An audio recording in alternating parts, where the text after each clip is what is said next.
Good evening. आज के इस लेक्चर में हम ज्योग्राफी के बहुत ही इम्पॉर्टेंट टॉपिक मैप वर्क के बारे में डिस्कस करने जा रहे हैं। जैसा कि आपको पता है 12th क्लास ज्योग्राफी के टर्म 2 एग्ज़ामिनेशन में टर्म 1 में भी और टर्म 2 में भी मैप वर्क का बहुत बड़ा रोल रहता है। और मैप वर्क पूरे क्वेश्चन पेपर में 5 मार्क्स कवर कर रहे हैं। तो 35 का टर्म 2 एग्ज़ामिनेशन होना है, जिसमें 15 मार्क्स प्रैक्टिकल के थे, टोटल 50 थे। और इस 35 में से भी 5 मार्क्स का ओनली मैप आएगा, 30 मार्क्स के बाकी क्वेश्चंस बनने वाले। तो इस पूरी वीडियो में हम जितने भी मैप वर्क प्लेसेस हैं इंडिया लेवल की, क्योंकि टर्म 2 एग्ज़ामिनेशन में ओनली इंडिया लेवल का ही आपसे प्लेसेस के बारे में पूछा जाएगा। और आपको 6 या 7 प्लेसेस हो सकती हैं, तो उसमें से आपको एनी 5 करनी है, मतलब एनी 5 करनी है, तो ऑप्शंस हो सकती हैं। एंड चलिए 1 बाय 1 पूरी प्लेसेस को डिस्कस करने जा रहे हैं इस वीडियो में। और ये सारी प्लेसेस आपके 2021-22 सिलेबस के अकॉर्डिंग है, तो इसलिए इन प्लेसेस को ध्यान से समझें, अपने पास ब्लैक मैप लेके बैठें, ताकि जब इन चीज़ों के डिस्कस किया जाएगा और लोकेट किया जाएगा तो आप उन प्लेसेस को अपने मैप में फिल करें और प्रैक्टिस करें। ये सारी प्लेसेस देखने के बाद और वीडियो को कंप्लीट होने के बाद अपने आप एक फॉर्म ऑफ टेस्ट एक ब्लैक मैप में सारी प्लेसेस को फिल करके देखें, ताकि चीज़ें आपको याद हो जाएं। चलिए ज़्यादा देरी ना करते हुए हम अपना टॉपिक शुरू करते हैं। पहला पहला टॉपिक मैप वर्क के लिए जो इम्पोर्टेंट है वो है ऑयल रिफाइनरी। ऑयल रिफाइनरीज बहुत इम्पॉर्टेंट है। बेसिकली ये topic mineral and energy sources से लिया गया है, मिनरल एंड एनर्जी रिसोर्सेज से। ओके। एंड मिनरल को बेसिकली हम 2 पार्ट में क्लासिफाई कर सकते हैं, एक मेटेलिक होता है, एक नॉन मेटेलिक होता है। जो मेटेलिक हैं वो 2 फेरस एंड नॉन फेरस होते हैं, और जो नॉन मेटेलिक हैं वो आगे 2 ऑर्गेनिक और इनऑर्गेनिक होते हैं। ठीक है। एंड जो ऑर्गेनिक हैं मिक्सचर ऑफ लिविंग होता है, तो लिविंग इनको फॉसिल फ्यूल्स भी बोलते हैं, जैसे जिसमें CNG, पेट्रोल, जो पेट्रोलियम है, एंड कोल और क्रूड ऑयल आपके पेट्रोलियम पार्ट में ही आता है। तो मैं थोड़ी बैकग्राउंड भी साथ में बताऊंगा तो आपको, ताकि पता चले कि कौन से टॉपिक से ये मैप पूछा जा रहा है। चलिए, ऑयल रिफाइनरीज जो आपके सिलेबस में हैं वो है मथुरा यूपी में पड़ती है, एंड उसके बाद बारूनी बिहार में है, और जामनगर गुजरात में है। चलिए मैं कुछ और एक्स्ट्रा इन्फॉर्मेशन इनके बारे में बता दूं। यदि आपको सीधे मथुरा नहीं पूछ सकते, आपको बोलेंगे नदर्न मोस्ट, तो इंडिया का नदर्न मोस्ट एज पर द सिलेबस मथुरा है, लेकिन वैसे नदर्न मोस्ट बठिंडा है। बठिंडा में भी ऑयल रिफाइनरी लगी हुई है, पंजाब में, आप यहाँ देख सकते हो। ठीक है, यहाँ पे गुरु गोविंद सिंह ऑयल रिफाइनरी है। ठीक है। एंड उसके बाद आपकी पानीपत में है, पानीपत हरियाणा में है, एंड वो भी नॉर्दर्न मोस्ट में आती है। पहले नॉर्दर्न मोस्ट वो थी, उसके बाद गुरु गोविंद सिंह रिफाइनरी बनी, लेकिन अभी सिलेबस के अकॉर्डिंग नॉर्दर्न मोस्ट आपकी यूपी में है, मथुरा। चलिए, बारूनी आपकी फील्ड बेस है, field based oil refinery. Basically oil refineries ना 2 टाइप का होता है, एक है मार्केट बेस और दूसरा है फील्ड बेस।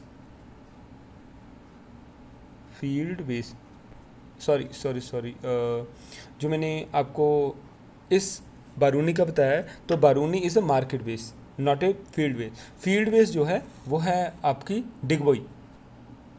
मैंने थोड़ा मिस्टेक किया जहाँ एक्सप्लेनेशन में। एंड जो फील्ड बेस है वो डिगबोई है। क्यों? क्योंकि वहाँ पे ऑयल फील्ड भी है, और वहाँ से इसको एक्सट्रैक्ट करके बाहर निकाल के वहाँ पे रिफाइन किया जाता है। और जो आपकी बारूनी है, यहाँ ऑयल फील्ड नहीं है, लेकिन इसको सिर्फ सेल करने के लिए और दूसरे एरिया में सेंड करने के लिए, मटेरियल को शिफ्ट करने के लिए, ट्रांसपोर्ट करने के लिए यहाँ पे रिफाइनरी लगाई गई है। तो बारूनी इन बिहार।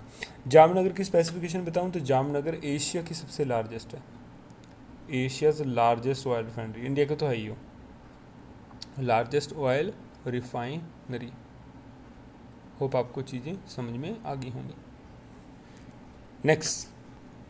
नेक्स्ट जो आपका मैप है वो है ट्रांसपोर्ट एंड इम्पॉर्टेंट नोड्स, ये चैप्टर है transport and communication, transport and communication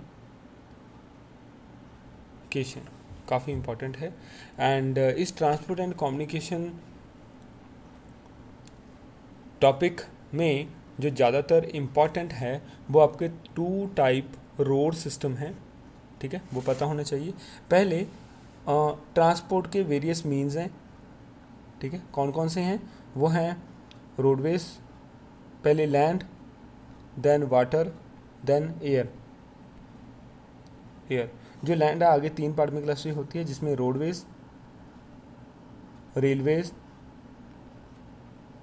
और लास्ट वन पाइपलाइन ट्रांसपोर्ट है, इसको भी दिमाग में रख सकते हो। जो आगे रोडवेज हैं, रोडवेज को आगे वेरियस पार्ट में क्लासिफाई किया जाता है, जैसे मेटल्ड एंड अनमेटल्ड, कंक्रीट और नॉन कंक्रीटेड। जो मेटल रोड हैं उनको फर्दर क्लासिफाई करते हैं कुछ पार्ट्स में, ठीक है, उसमें नेशनल हाईवे, डिस्ट्रिक्ट रोड है ना, एंड स्टेट रोड, उसके बाद हैं rural road, border roads, okay. तो ये सारी इसकी क्लासिफिकेशन है। जो नेशनल हाईवेज हैं उनको फर्दर, नेशनल हाईवे मतलब जो नहाई था NHAI, ये एक अथॉरिटी थी नेशनल हाईवे को मेंटेन, कंस्ट्रक्ट और रिपेयर करने के लिए। उन्होंने एक 20 year project, 20 year road project launch किया, रोड प्रोजेक्ट जिसका मेन एम क्या था कि रोड्स को बढ़ाना है, ट्रैफिक फ्लो को रिड्यूस करना है और एक्सीडेंट को कम करना है। तो इसलिए उस प्रोजेक्ट के अंदर 2 टाइप के रोड्स बनाए गए जहाँ पे ट्रैफिक फ्लो काफ़ी रेगुलराइज होगा, जिसको गोल्डन क्वाड्रिलेटरल, और दूसरे roads are east to west and north to south corridor road. तो ये किसके अंडर आते हैं, 20 ईयर रोड प्लान। किसने लॉन्च किया, NHAI is the corporation run by central government, autonomous body है, ठीक है, इसको दिमाग में रखना। अनदर वन, तो कौन कौन से रोड्स हैं जल्दी से पहले देख लेते हैं। पहले है golden quadrilateral. Golden quadrilateral road का नाम दूसरा है सुपर हाईवे। क्या बोलते हैं, सुपर हाईवे। सुपर हाईवे क्यों, मल्टी लेन है, एम्बार्कमेंट है, ब्रिज, जेब्रा लाइंस, विड्थ, स्पीडेबल, हर चीज़ और हर टाइप का जो इंफ्रास्ट्रक्चर जहाँ पे बिल्डअप किया गया है इन रोड्स के ऊपर, ठीक है, in order to provide efficient transport, okay. And another one is, इनको गोल्डन क्वाड्रिलेटरल क्यों बोलते हैं, गोल्डन मीन्स होता है प्रीशियस और हाईली डिमांडेबल, हाईली डिमांडेबल। इसको क्वाड्रिलेटरल क्यों बोलते हैं, क्योंकि जब ये रोड्स हैं ये 4 मेन सिटी को ज्वाइन करते हैं। यहाँ पे देख सकते हैं कौन कौन से हैं, मुंबई, दिल्ली, कोलकाता एंड चेन्नई, और ये चारों सिटी को ये ज्वाइन कर रहे हैं तो एक क्वाड्रिलेटरल शेप बन जाता है, इसलिए इनको बोलते हैं गोल्डन क्वाड्रिलेटरल रोड्स। इनको दिमाग में रख सकते हो, ओके। अब पहले इसमें 4 सिटी थी, दिल्ली, कोलकाता, चेन्नई एंड मुंबई। अभी इसमें एक सिटी और ज्वाइन कर दी है, उसका नाम है बेंगलुरु, और एक सिटी को और प्लान है ज्वाइन करने का, वो है हैदराबाद, और हैदराबाद यहीं पे इसी सब पार्ट में पड़ता है, हैदराबाद।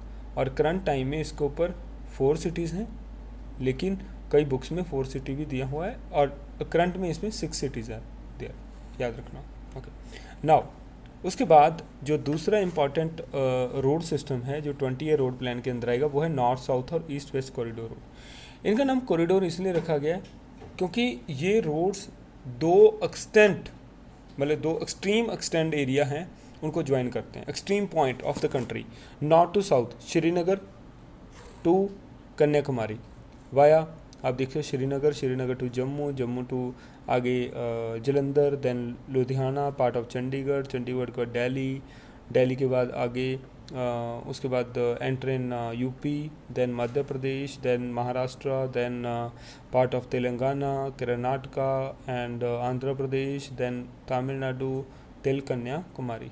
तो यू कैन सी, तो this is the shortcut route to join both the extreme ends of the country, okay. चलिए नेक्स्ट वन जब बात करें श्रीनगर टू कन्याकुमारी, इसके टर्मिनल पॉइंट नहीं भूलने हैं। Another one, east to west corridor की बात कर रहे हैं, इसको बोलते हैं north to south. East to west corridor की बात करते हैं तो यहाँ पे पड़ता है Porbandar is in Gujarat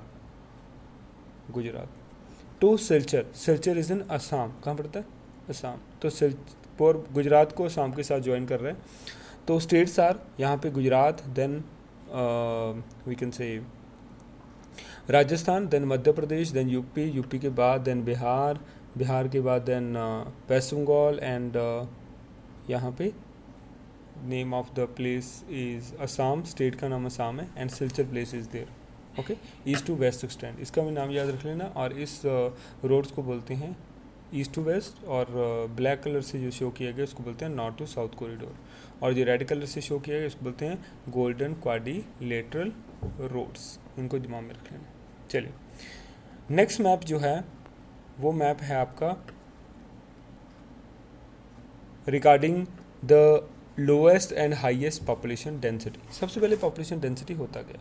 population density refers to people living per unit area, people living per unit area. तो मैंने यूनिट बता दिया, तो यूनिट कैन भी है किलोमीटर और मिलीमीटर और सेंटीमीटर और माइल्स, कोई भी हो सकता है। तो इसको टोटल पॉपुलेशन और टोटल एरिया, इस फॉर्मूले से पॉपुलेशन डेंसिटी को डिवाइड किया जाता है।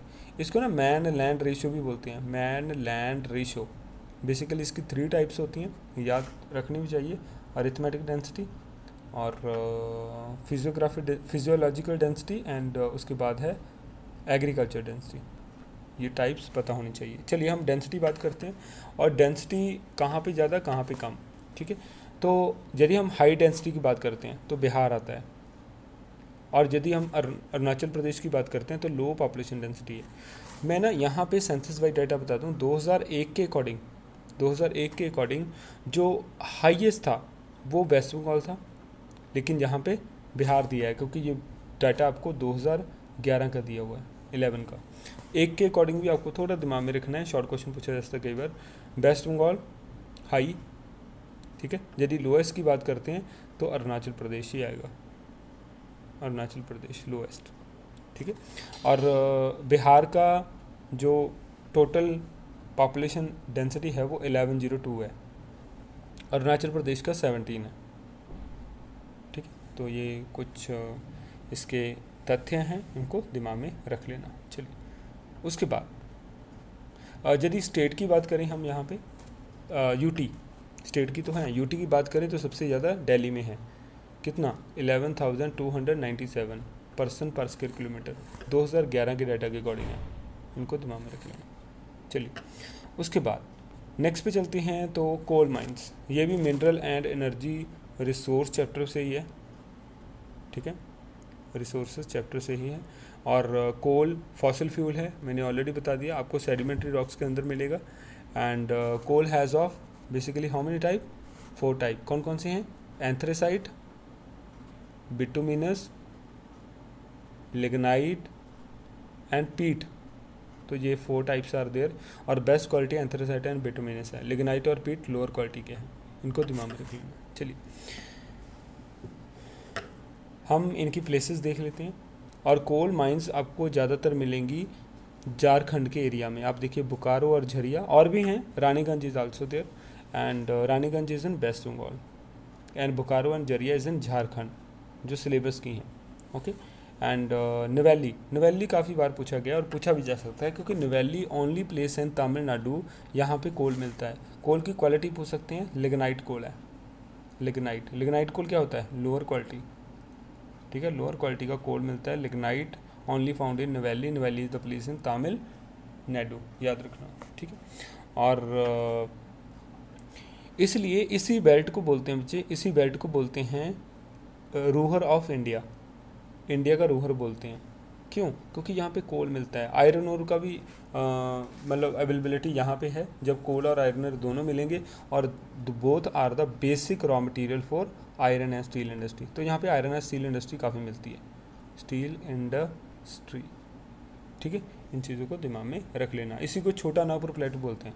रूहर ऑफ इंडिया तो बोलते ही हैं, लेकिन अनदर नेम इसका नाम है छोटा नागपुर प्लेटू, छोटा नागपुर प्लेटू, ठीक है। इंडस्ट्री बहुत ज़्यादा है। चलिए नेक्स्ट वन हम बात करते हैं नेक्स्ट की। Next is state with highest level of urbanisation and lowest level of urbanisation. कहाँ ज़्यादा कहाँ कम अर्बनाइजेशन है? तो हम बात करते हैं हाईएस्ट अर्बनाइजेशन। हाईएस्ट अर्बनाइजेशन आपको गोवा में मिलती है, ये स्टेट वाइज है। यदि मैं आपको मतलब यूटी की बात करूँ तो ऑब्वियस दिल्ली होगा, ठीक है, इस चीज़ को दिमाग में रख लेना। एंड सिटी मुंबई भी है, दिल्ली भी है, तो लीडिंग है ये अर्बनाइजेशन में। लेकिन स्टेट की बात हो रही है तो गोवा आएगा। और यदि कम अर्बनाइजेशन, लो, तो lowest urbanisation Himachal Pradesh.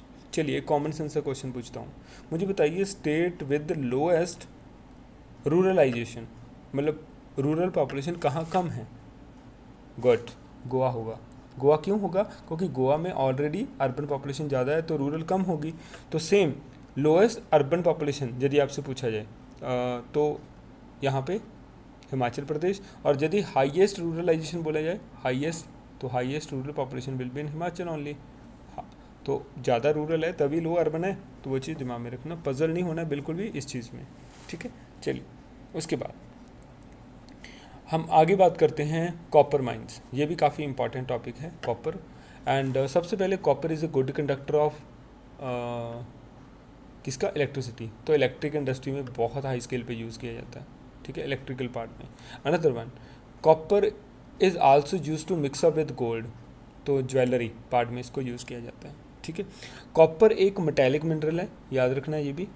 And metallic mineral, the mineral contained metal, याद रखना, ओके। कॉपर का काफ़ी इम्पॉर्टेंट कंट्रीब्यूशन है कंट्री की इकॉनमी में और इंडस्ट्रियल पॉइंट ऑफ व्यू से भी। और इसमें जो इम्पॉर्टेंट माइंस हैं वो खेतरी, याद रखना, राजस्थान में पड़ती है, उदयपुर के पास। एंड ये काफ़ी इंपॉर्टेंट है, आपसे पूछा जाता है। Only mine in Rajasthan is Khetri. उसके बाद झारखंड में एक प्लेस का नाम है, यहाँ पे आप देखिए, हजारीबाग एंड सिंहभूम। ये सिंहभूम डिस्ट्रिक्ट है, Hazaribagh is also the place and both are in Jharkhand, दिमाग में रख लेना। ये भी काफ़ी इंपॉर्टेंट है। सेम ही बेल्ट आ गई जो मैंने बताई थी, छोटा नागपुर प्लेटू बेल्ट, ओके। उसके बाद यदि हम बात करें next is out migration and in migration. Syllabus में नहीं है ये प्लेसेस कुछ, जैसे पॉपुलेशन डेंसिटी थ्योरी पार्ट में नहीं है, बट ये मैप वर्क में आपसे पूछी जा सकती हैं और पूछी जाएंगी। State with out migration and in migration. तो सबसे पहले हम बात करते हैं माइग्रेशन होता क्या है। माइग्रेशन होती है movement of people from one area to another area. हम इसको दो पार्ट में क्लासिफाई करते हैं, एक होती है इंटरनल, एक होती है एक्सटर्नल, इंटरनल एंड एक्सटर्नल, ठीक है। और इंटरनल को बोल देते हैं इन माइग्रेशन और एक्सटर्नल को बोल देते हैं आउट माइग्रेशन। उस चीज़ को दिमाग में रख लेना, ओके। माइग्रेशन को बेसिकली हम दो पार्ट में भी क्लासिफाई कर सकते हैं। कौन कौन सा? एक होता है नेशनल, एक होती है इंटरनेशनल, नेशनल एंड इंटरनेशनल, ठीक है। जो नेशनल होगी उसको आप कई पार्ट में क्लासिफाई कर सकते हैं, दो पार्ट, इंटर स्टेट और intra state, inter state and intra state, ये भी दिमाग में रखने वाला है। एंड जो इंट्रा स्टेट है उसको आगे चार पार्ट में क्लासिफाई किया जाता है, rural to rural, urban to urban, rural to urban, urban to rural, इस हिसाब से, ठीक है। तो चार स्ट्रीम्स आर देयर, इनको दिमाग में रख लेना, ठीक है। एंड इंटरनेशनल को दो पार्ट में क्लासिफाई करते हैं, इमिग्रेशन और एमिग्रेशन, ठीक है। ई और आई, ई फॉर एग्जिट बाहर जाना, आई फॉर इनसाइड अंदर आना, याद रखना। अभी in migration and out migration है। इन माइग्रेशन मैंने पहले बताया था, इनसाइड, आउट माइग्रेशन आउटसाइड, बाहर जाना। तो जो स्टेट में सबसे ज़्यादा बाहर लोग जाते हैं, दूसरी स्टेट में, बाहर मीन्स कनाडा नहीं, दूसरी स्टेट में जाते हैं, वो है यूपी। लेबर वर्क बहुत आउट होता है, ठीक है। और जिस स्टेट में सबसे ज़्यादा एंटर करते हैं फॉर एम्प्लॉयमेंट, फॉर सर्विसेज और फॉर बेटर फ्यूचर, है ना, तो वो सभी पार्ट के लिए, एंड वो है महाराष्ट्र। तो दोनों को दिमाग में रख लेना, Maharashtra and UP out migrant, ये इन माइग्रेंट, ठीक है।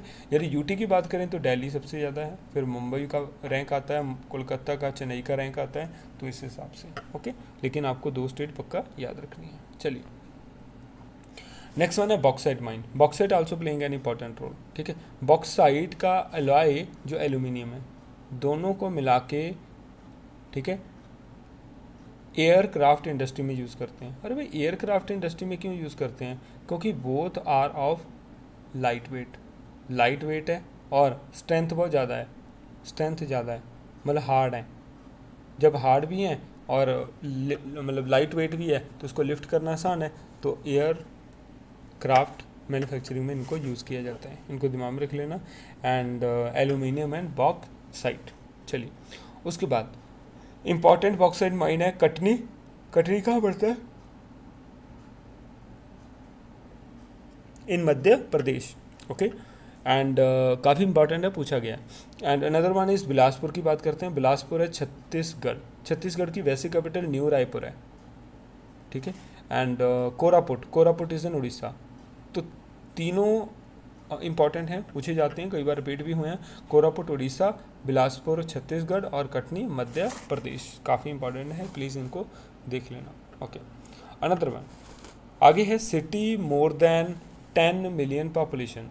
बेसिकली ये टॉपिक जो है वो ह्यूमन सेटलमेंट का है। ह्यूमन सेटलमेंट जो सिलेबस का टॉपिक तो नहीं है, लेकिन मैबक का टॉपिक है, टर्म 1 का। ओके याद रखना। तो city more than 10 million, 10 million means around कितना? 1 करोड़। 1 करोड़ या इससे ऊपर पॉपुलेशन जो होगी उसका हम बोल देते हैं population city with more than 10 million. And इसमें यदि हम बात करें, पहले तो 4 की 4 मेन सिटीज़ आ जाएंगी जो बड़ी हैं। उसमें दिल्ली, ठीक है, Delhi is the capital, new Delhi is the capital of India. And greater Mumbai, and इसके बाद कोलकाता, एंड इसके बाद है चेन्नई। एक और आएगी बेंगलुरु। बेंगलुरु भी ऐड हो गई है, हैदराबाद ऐड हो रही है, ठीक है, उसका पॉपुलेशन भी काफ़ी ज़्यादा है। और बेसिकली 5 सिटी हैं, उनके नाम है दिल्ली जो मैंने बता दिया है northern side, and western side greater Mumbai, east side Kolkata, and southern side में Chennai, then Bangalore is in Karnataka. Chennai Tamil Nadu, greater Mumbai Maharashtra, Kolkata West Bengal, Delhi is the capital. Okay greater Mumbai का एक क्वेश्चन मैं और बता दूं। Greater Mumbai largest urban agglomeration in India, ठीक है, लार्जेस्ट एग्लोमरेशन है, अर्बन एग्लोमरेशन, ठीक है, उसका नाम है ग्रेटर मुंबई, ठीक है, साइज में हम बोल सकते हैं, ठीक है। तो ये cities with more than 10 million population. चलिए हम नेक्स्ट मैप देखते हैं। नेक्स्ट मैप में आपको दिया iron ore mines. Iron ore mines also important हैं। जो आयरन ओर माइंस आपकी हैं, तो आयरन ओर माइंस के लिए बेसिकली पहले मैं बता दूं, आयरन ओर माइन मेटेलिक है, मेटेलिक मिनरल है, कंटेन मेटल है। एंड अनदर वन मेटेलिक के अंदर फेरस कैटेगरी आती है जो मैंने ऑलरेडी करवाई थी, तो फेरस के अंदर ये आएगा। एंड आयरन ओर काफ़ी इंपॉर्टेंट रोल प्ले करता है। आयरन ओर सबसे इम्पॉर्टेंट रॉ मटेरियल है for iron and steel industry, जिसका रैंक इंडिया में काफ़ी इम्प्रूव्ड है। Okay and next one is, चलिए प्लेसेस के ऊपर देख लेते हैं आयरन ओर कहाँ से निकलता है। तो मयूरभंज काफ़ी बार रिपीट हुई है, उड़ीसा में प्लेस है मयूरभंज, आयरन ओर माइंस, ठीक है। बालदेला इज़ इन छत्तीसगढ़, ठीक है, छत्तीसगढ़ में है। एंड उसके बाद रत्नागिरी इन महाराष्ट्र में है। एंड उसके बाद हम बात करते हैं बिलेरी, बिलेरी कर्नाटका में है, ठीक है। और हर एक जगह के ऊपर आपको आयरन ओर माइंस मिल जाएंगी और वहाँ पे आयरन एंड स्टील भी मिल जाएगा, ठीक है। एंड ये कुछ प्लेसेस हैं जो आपसे पूछी जा सकते हैं आयरन ओर माइंस में और इंडिया लेवल के ऊपर। तो ये कुछ मैप थे, ये सारे मैप्स इंपॉर्टेंट हैं आपके टर्म 2 ज्योग्राफी एग्जामिनेशन के लिए। एग्ज़ाम से पहले इस पूरी वीडियो को ज़रूर देख के जाना और प्रैक्टिस करना। इन 5 मार्क्स को छोड़ना नहीं है। टोटल 30 में से 5 स्कोर 5 आउट ऑफ 5 करना है, ठीक है। होप आपको टॉपिक समझ में आ गया होगा। वीडियो ख़त्म करने से पहले मैं चैनल के बारे में कुछ बता दूं। इस चैनल के माध्यम से हम स्टेट और सेंट्रल लेवल के जो भी ज्योग्राफी रिलेटेड एग्ज़ाम्स और जो एग्ज़ाम में ज्योग्राफी का कुछ पोर्शन आता है, उन सभी कंसेप्ट्स को इस चैनल के थ्रू पढ़ा रहे हैं। और यदि आपको इस चैनल के माध्यम से पढ़ाए जाने वाले कंटेंट और टीचिंग लेवल क्वालिटेटिव लगता है, तो प्लीज़ इस चैनल को शेयर सब्सक्राइब ज़रूर करें, अपने दोस्तों के साथ इसको शेयर ज़रूर करें ताकि वो इस चैनल से काफ़ी बेनिफिट ले सकें। आज के लिए इतना ही। Thank you so much.